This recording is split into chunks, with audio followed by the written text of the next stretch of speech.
할렐루야. 여러분들 기억하시는지 모르겠습니다.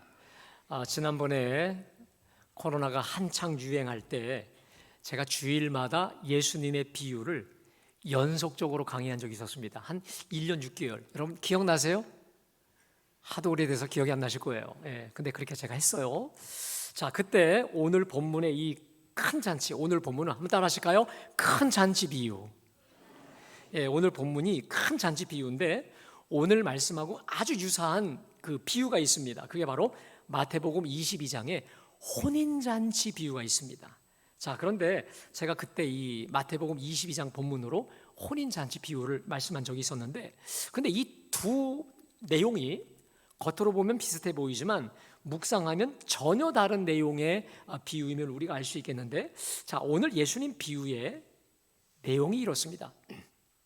어떤 사람이 큰 잔치를 베풀고 많은 사람을 초대합니다. 자, 그리고는 17절 말씀 한번 좀 띄워주실까요? 우리 함께 다 같이 봉독합니다. 시작. 잔치할 시각에 그 청하였던 자들에게 종을 보내어 이르되 오소서 모든 것이 준비되었나이다. 아멘. 여러분, 지금 오늘 이 한 구절에 의하면 지금 이게 몇 번째로 초청하는 걸까요? 두 번째 초청입니다. 그러니까 보세요. 잔치할 시각에 그 청하였던 자들에게 종을 보내어 이르되 오소서 모든 것이 청하였나이다. 그러니까 옛날 이스라엘에서는요, 어느 중요한 VIP를 초청할 때 두 번을 초청합니다. 자, 첫 번째로는 초청할 사람들 명단을 다 일일이 훑어보고 뭐월 뭐시에 우리 집에서 이런 초청을 하니까 오실 수 있나요? 라고 종을 보내요. 첫 번째로 보냅니다. 그리고 나서 이제 잔치 준비가 완벽히 되면 이제 하루나 이틀 전에 이제 잔치가 다 준비됐으니 어서 오세요 라고 종을 보낸다는 거죠. 자, 그게 바로 오늘 본문인데 이제 준비가 다 되어서 첫 번째로 초청했던 그 사람들에게 다시 종들을 보내서 오도록 한 거죠.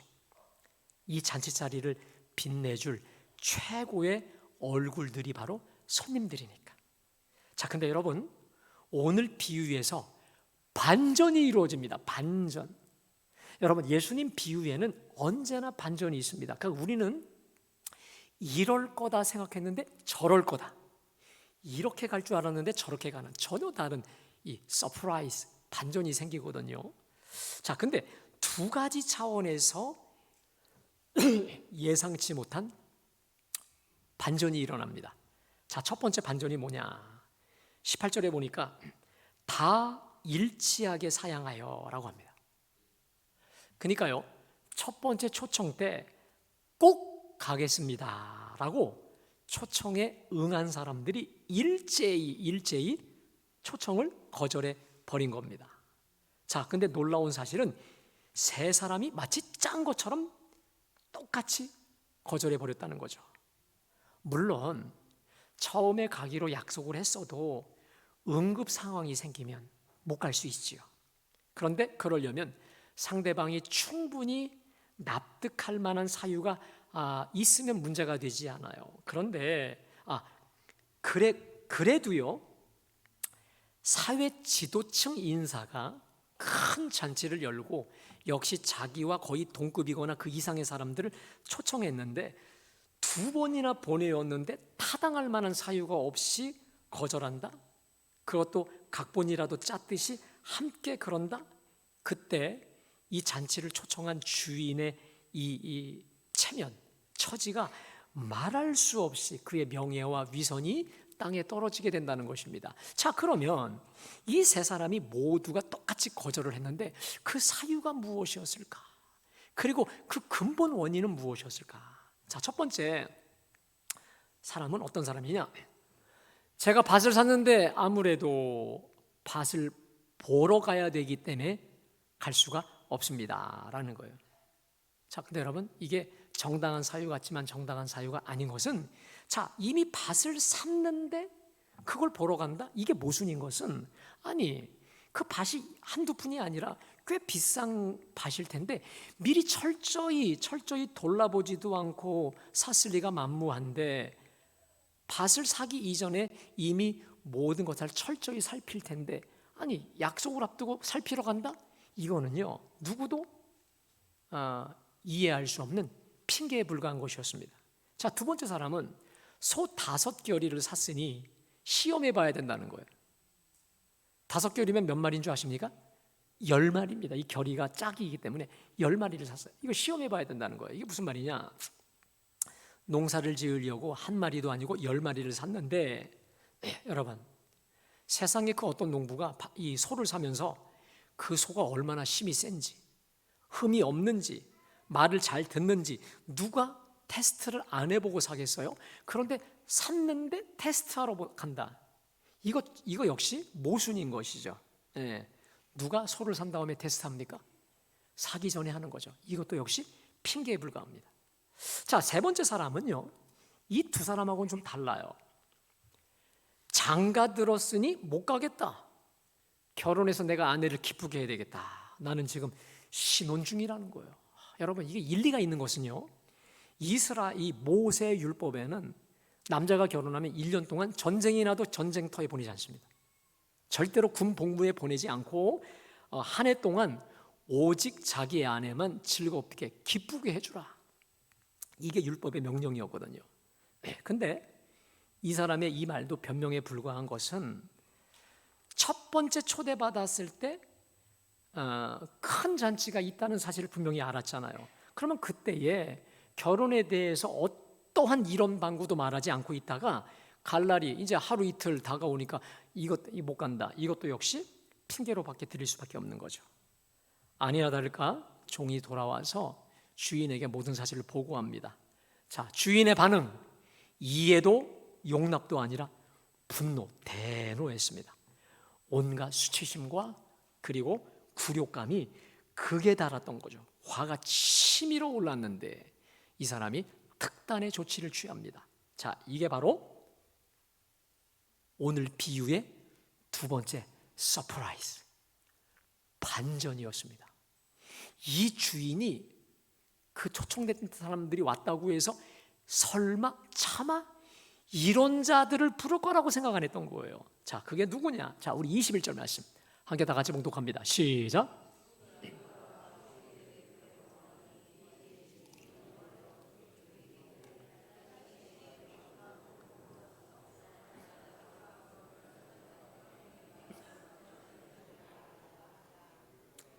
네, 종이 돌아와서 주인에게 그대로 고합니다. 주인이 역시 예상했던 대로 대노하죠.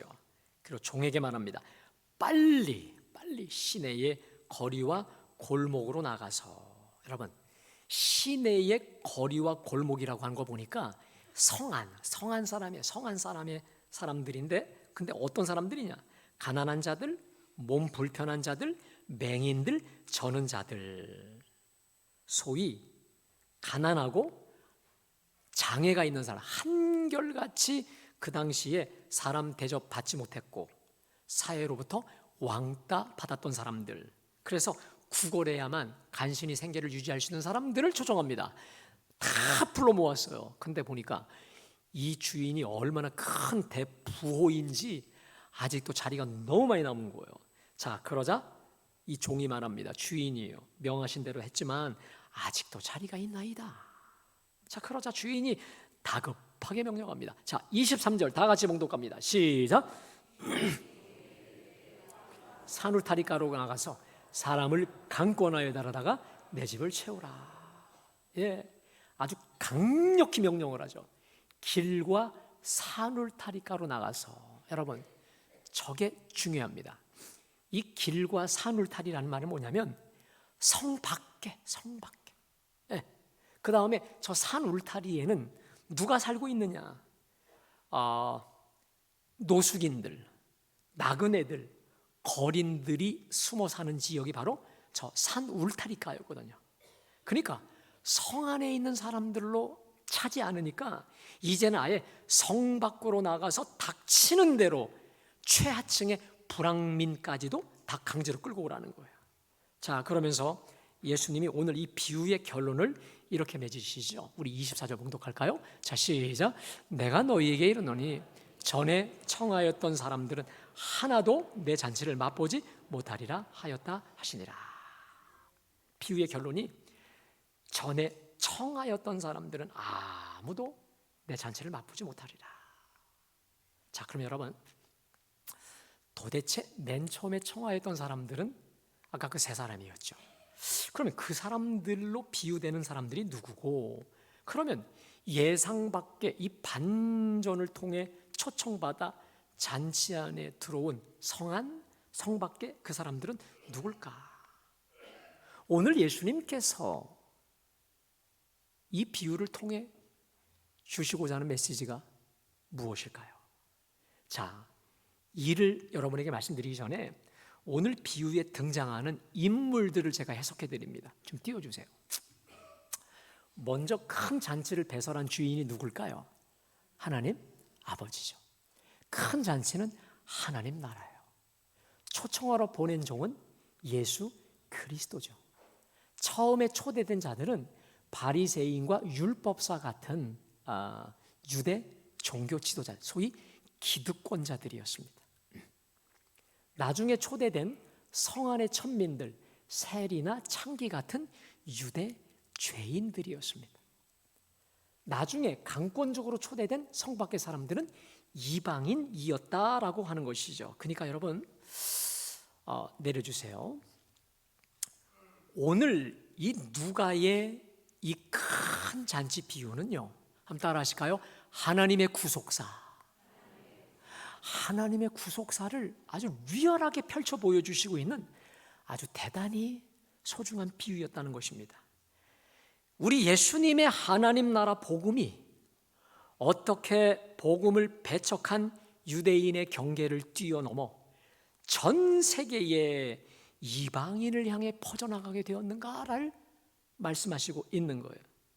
먼저 선택된 유대 지도자들이 복음을 거부하자 복음은 연이어 거기서 끝나는 게 아니라 가난한 유대 천민들 차지가 되었는지, 그것도 모자라 온 세계 열방 이방인에게까지 확대되었는지를 말씀해 주시고 있다라고 하는 것이죠. 자, 여러분, 이 비유의 해석을 기반으로 이 비유를 통해 주시는 우리 주님의 핵심 메시지가 무엇일까? 여러분 기억나세요? 제가 지난번에 예수님의 비유는 언제나 반전, 이 파격이 있다, 듣는 사람을 아주 놀라게 만드는 이 서프라이즈라고 말씀드렸습니다. 그런데 언제나 그 파격에 핵심이 있다라고 말씀을 드렸거든요. 그런데 오늘은 대반전의 역사가 두 번이나 있죠. 첫 번째는 저 세 명이 처음에 정중히 초대에 응했다가 결국은 일제히 초대에 불응했던 그 장면이 제가 반전이라고 말씀드렸죠. 물론 저 사람들의 핑계가 뭡니까? 땅도 밭도 사야 되고 소도 사서 실험해 봐야 되고 신랑이 배우자를 기쁘게 해줘야 되고 여러 가지, 그래서 바쁘고 시간이 없다, 갈 수 없다라고 하는 것이죠. 예. 하지만 여러분, 제가요 이 생각을 좀 해봤습니다. 저 세 사람들이 주인의 잔치 자리에 응하지 않은 결정적 이유가 있을 것이죠. 겉으로는 바빠서요, 뭐해서요. 근데 여러분, 저 세 사람들이 잔치 자리에 가지 않은 이유가 간단합니다. 자신의 저 세상 일들이 하나님 나라의 큰 잔치보다 훨씬 더 재미있는 거야. 훨씬 중요한 거야. 훨씬 우선적인 거야. 훨씬 더 가치로웠던 거예요. 자, 뒤집어 말할까요? 하나님이 베푸신 그 하나님 나라 잔치가 자신의 밥보다 소보다 배우자보다 훨씬 시덥잖은 거예요. 시시하고 보잘것없었던 거예요. 여러분 생각해 보세요. 만일 저 세 사람들이 하나님 나라 잔치가 자신들의 그 어떤 밭보다 소보다 배우자보다 더 값지고 소중한 것이었다면 그거 다 내려놓고 당장 달려가지 않았겠습니까? 제가요 갑자기 말씀을 준비하다가 이런 생각을 해봤습니다. 하나님이 올해 우리 재단에 여러분 제가 들고 있는 이 매일 성경이라고 하는 특별한 선물을 주셔서 우리가 매일마다 하늘의 만나 그리고 하나님 말씀의 잔치를 우리에게 베풀어 주시죠. 제가 참 요즘에 많이 듣는 참 행복한 말씀인데 우리 교인들 가운데 이렇게 말합니다. 목사님, 하나님께서 우리 교회에 꼭 필요한 말씀을 매일매일 주세요. 그리고 우리 가정과 우리 삶에 꼭 필요한 말씀들을 주셔요라고 말씀하고 있는데 얼마나 이 간증들이 속출하고 있는 줄 몰라요. 여러분, 지난 1월 달에 여호수아를 통해서 우리 교회에 아직 매듭이 안 지어졌던 문제를 확실히 매듭을 지어주셔서 누구도 이제 그 문제에 반론을 제기하지 못하도록 확실하게 혼란스러운 곳에서 질서를 잡아주셨고요. 전교회적으로 또 하나, 이번에 누가복음을 통해서는 정말 필요한 말씀들을 때마다 일마다 주셔서 위로해 주시고 책망도 주시고 우리를 견고하게 세워주시는 거 보니 우리 하나님의 말씀은 정말로 따라합시다. 내 발의 등이요 내 길의 빛이니이다. 믿으세요?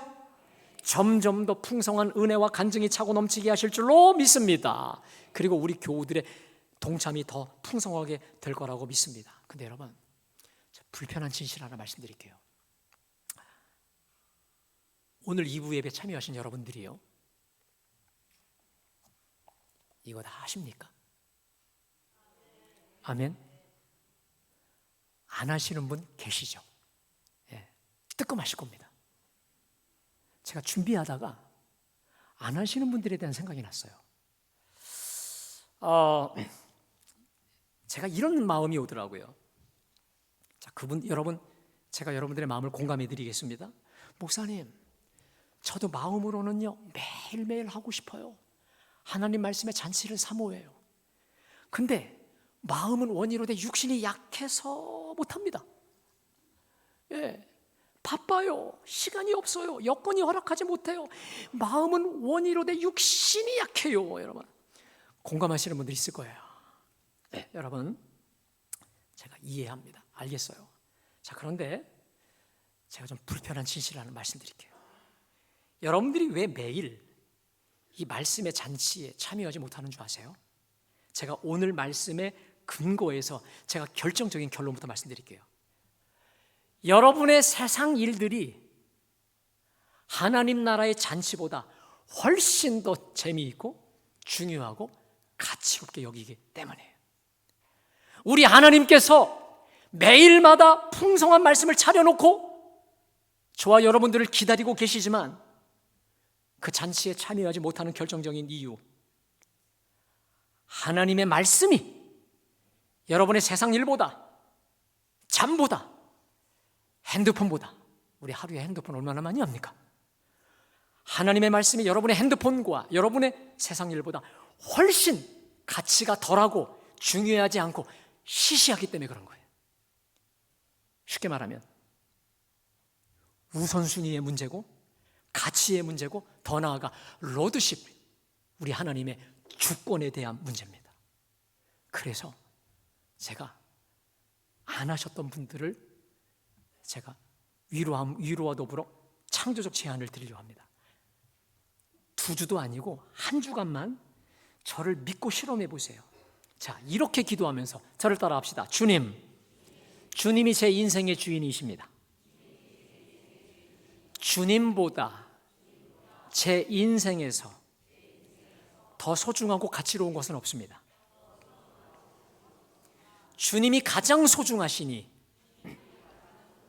가장 우선되시니 말씀하옵소서. 주의 종이 듣겠나이다.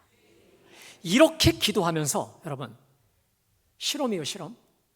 1주 동안만 그 말씀 앞에 한번 서보십시오. 할렐루야. 그리고 하나님께서 어떻게 말씀해 주시는가를 보세요. 제가요 깨달았어요. 내가 말씀을 읽는 줄 알았더니 아니에요. 말씀이 나를 읽으세요. 여러분, 우리 공항에 가면 여러분 금속 탐지기 여러분 아세요? 금속 탐지기? 저 옛날에 하다가 걸렸어요. 혁대 빼는 걸 잊어버린 거야. 비비빅 하는 거예요. 금속 탐지기를 가지고 온몸을 쭉 훑으면 금속이 바로 나와요. 우리 하나님의 말씀은 나를 읽어요. 쫙 스캔을 하면서 회개가 필요할 때 죄를 지적하시고, 나에게 위로가 필요할 때 나를 위로해 주시고, 아멘. 나에게 갈 길이 필요할 때 갈 길로 등과 빛이 되셔서 나를 가르쳐 주신다는 거야. 할렐루야. 여러분, 내가 말씀을 읽는 것 같지만 여러분 따라합시다. 말씀이 나를 읽어주신다. 머리끝부터 발끝까지 읽어주신다는 거야. 이 은혜를 반드시 누리시기를 주님의 이름으로 축복합니다. 이렇게 우리가 믿음으로 하나님의 주권, 주인 되심을 인정하시면서 매일 묵상할 때 여러분 이런 일이 벌어집니다. 우리 잠언서 다 같이 봉독합니다. 띄워주세요. 시작.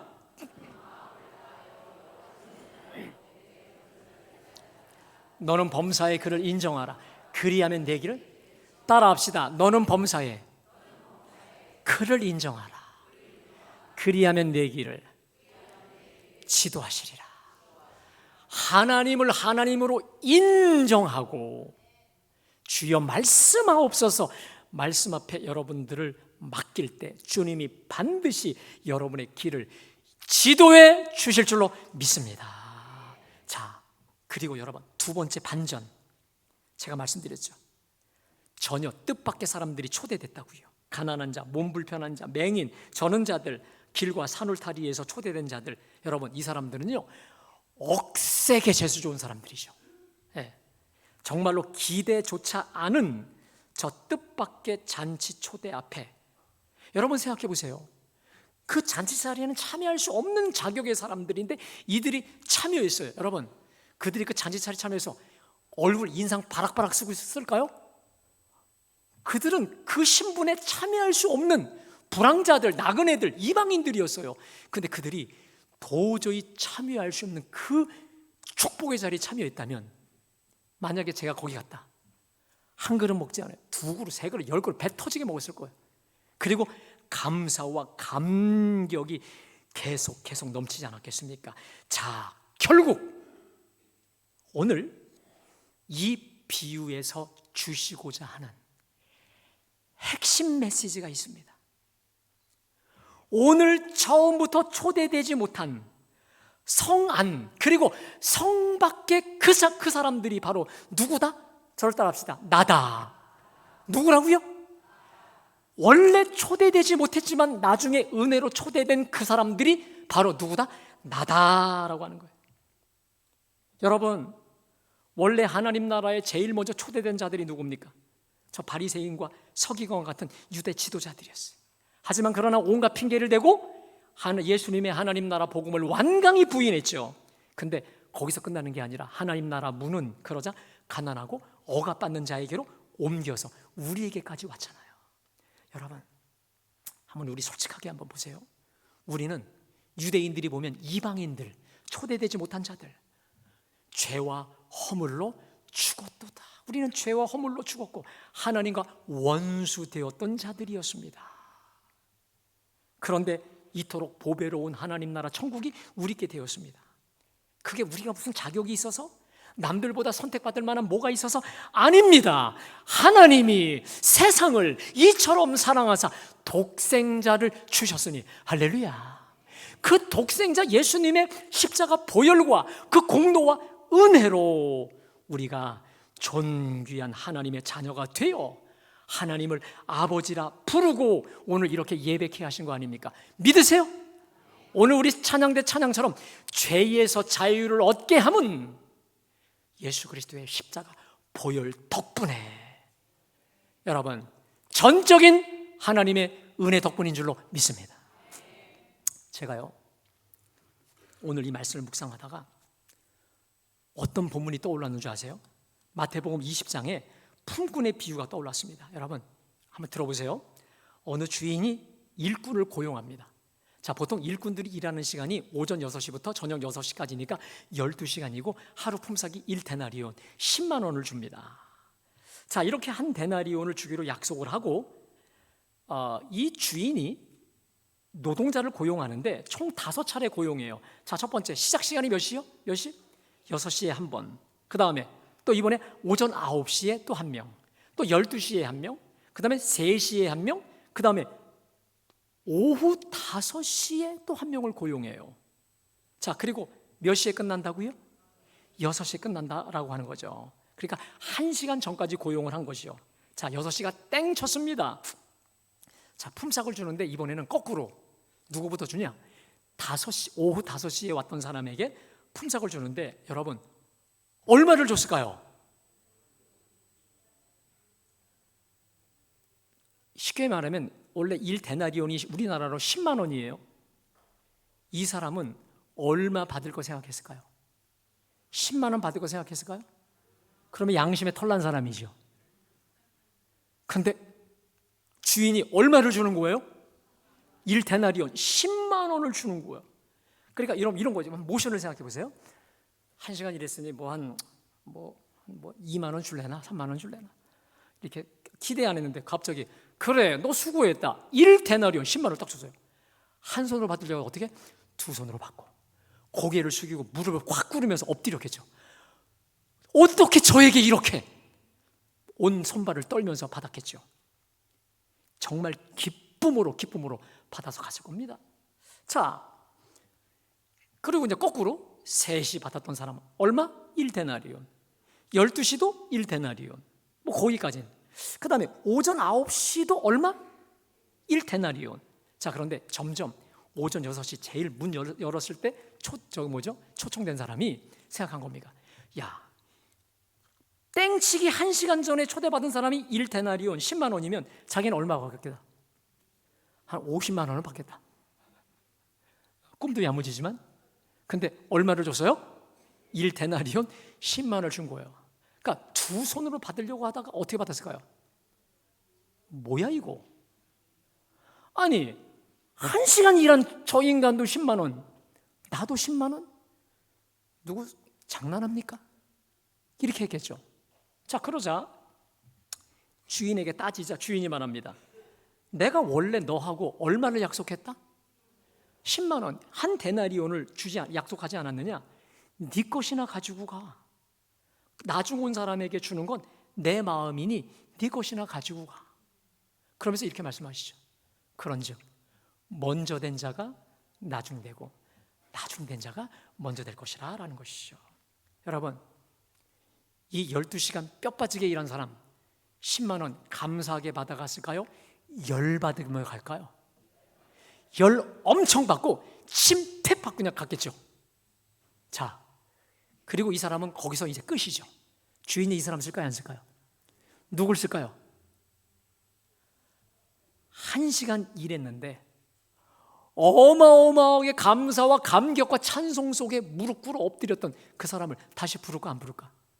여러분 누구 부를게요? 침 뱉고 나간 그 인간 부를 거예요? 아니면 엎드려 절하고 나간 사람 부르겠습니까? 당연히 그 사람 부르겠고 그 사람은 앞으로도 어떤 마음? 은혜 의식을 가지고 가장 최선을 다했겠죠. 여러분 이게 바로 따라합시다. 공로 의식, 은혜 의식. 아침 6시에 나온 사람은 공로 의식으로 가득 찼던 사람이야. 내가 누군데, 내가 예수 몇 대째 믿는데, 내가 뭔데 이런 공로 의식 가득한 사람. 감사가 아니라 원망, 불평, 분노. 반면에 오후 5시에 부름받은 사람은요 감사, 감격, 찬송, 영광이었던 거 아니겠습니까? 여러분 사람도 그렇습니다. 직장에서요 직장 상사가 어떤 사람을 고용할까요? 어떤 사람과 함께 일하고 싶어 할까요? 모든 게 부족하고 자격 미달이어도 저를 써주신다고요.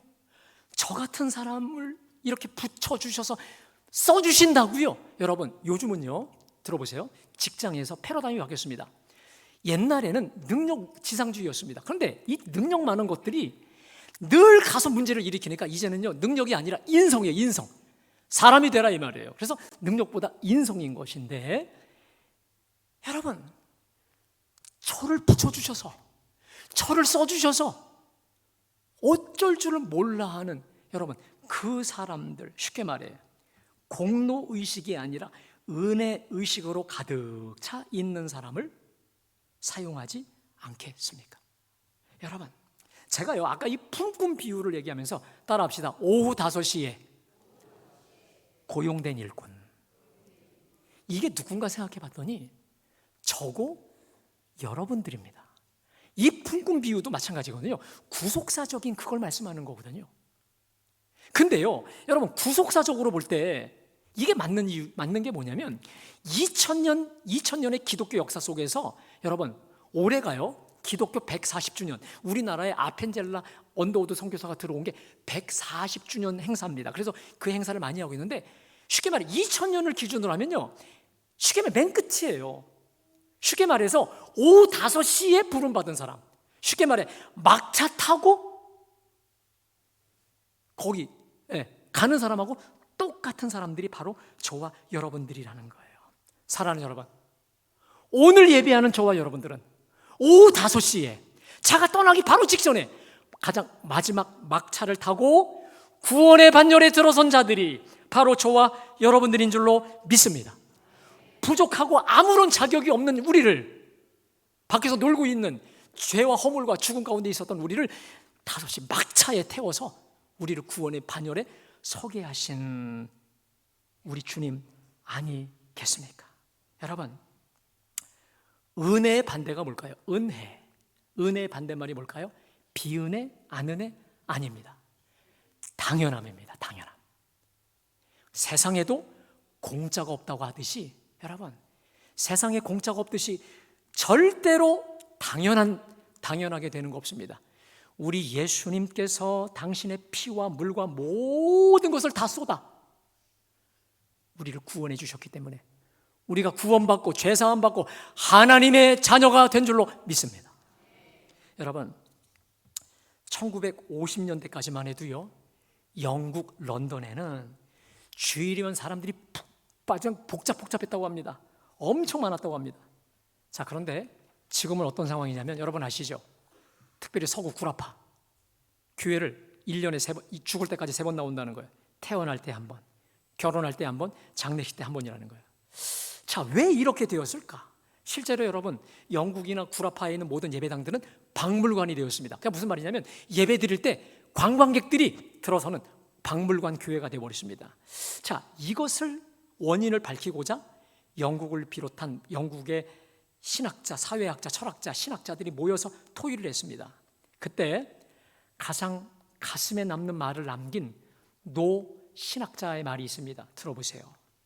우리가 하나님의 은혜를 너무나 당연하게 생각했던 것 같습니다.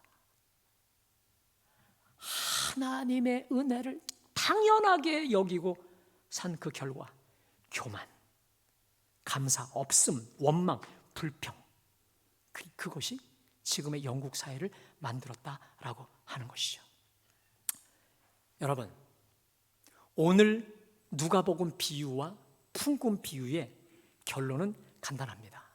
우리는 잔치자리에 초대될 수 없음에도 은혜로 초대된 자들인 줄로 믿습니다. 우리는 주님의 그 구원의 반열, 그 다음 일꾼의 자격에 들 수 없음에도 불구하고 오후 5시 막차 타고 온 인생, 제가요, 여러분, 어찌 보면 오늘 이 본문하고 별로 상관이 없어 보이는데 주님이 제 마음에 주시는 마음이에요. 너는 오후 5시에 내가 너를 부른 것 같이 극적으로 막차 타고 구원해 준, 그리고 내가 부른 종과 같다 이 말이야. 너 잘난 공로의식 갖고 살지 말라는 거야. 은혜 의식 갖고 살라는 거야. 할렐루야. 사랑하는 여러분, 이렇게 부족한 나를, 아무것도 아닌 저와 여러분을, 저 이방인, 산 울타리 사는 노숙인과 같은 우리를 자녀 삼아주시고 일꾼으로 고용해 주신 우리 하나님의 은혜에, 여러분, 그 은혜를 알고 봉사하면요, 불평, 원망이 없어요. 근데 여러분, 우리가 오전 6시 문 열자마자 아침부터 뼈 빠지게 죽어라고 고생한 처럼 그렇게 공로의식 속에 사니까 나는 하는데 누가 안 하면 원망이 오는 거예요. 나는 열심히 하는데 누가 봉사 안 하면 그냥 싫은 거예요. 근데 여러분, 우리는요, 오전 6시가 아니라 몇 시에? 따라합시다. 오후 5시에 고용된 일꾼이다. 믿으십니까? 그 은혜 의식을 가지고 살면 우리의 봉사가, 우리의 헌신이, 감사와 감격과 찬양이 흘러넘치게 될 줄로 믿습니다. 이 은혜 의식, 이 감사 의식, 감격을 가지고 달마다, 시간마다 정말 이 빚진 자의 심정을 가지고 살아가는 우리 모두가 되시길 주님의 이름으로 축복합니다. 여러분, 빚진 자의 마음이죠. 우리는 주님께 빚졌습니다. 그리고 사람들에게도 빚졌습니다. 여러분, 사도 바울이 로마서 2장에 이런 말 합니다. 나는 로마인과 이방인에게 빚졌다. 이게 뭘까? 무슨 빚을 져요? 이런 겁니다. 로마와 이방인의 구원을 위해서 자기를 하나님께서 살려주셨으니 저들이 아니면 나가 영원 지옥불이었는데 저들 때문에 나를 살려주셨으니 나는 로마 사람과 이방인에게 빚졌다, 이 말입니다. 여러분, 우리는 예수 믿지 않는 사람들에게 빚진 것임을 기억해야 됩니다. 믿으세요? 그들이 아니면 우리는 존재할 이유가 없는 거예요. 그들의 구원이 아니면 우리를 구원하실 이유가 없었던 것입니다. 그래서 따라합시다. 강권하여 데려다가 내 집을 채우라. 오늘 우리가 전도 작정을 하였습니다. 오늘 여러분들 잘 들으세요. 오늘 우리가 기도 카드에 작정한 이 사람들 때문에 우리가 구원받았다니까요. 믿으세요? 이 사람들을 위해서 우리가 존재하는 거예요. 이 사람들이 아니었으면 주님이 우리를 구원하실 이유가 없는 거예요. 이분들에게 고마운 마음을 가지고, 아멘, 끝까지 가슴에 품고 기도하고 찾아가고 섬기는 가운데 빚진 자의 심정 영원히 가지고 공로의식이 아니라 은혜의식 가지고 살아가시기를 주님의 이름으로 축복합니다. 축복합니다.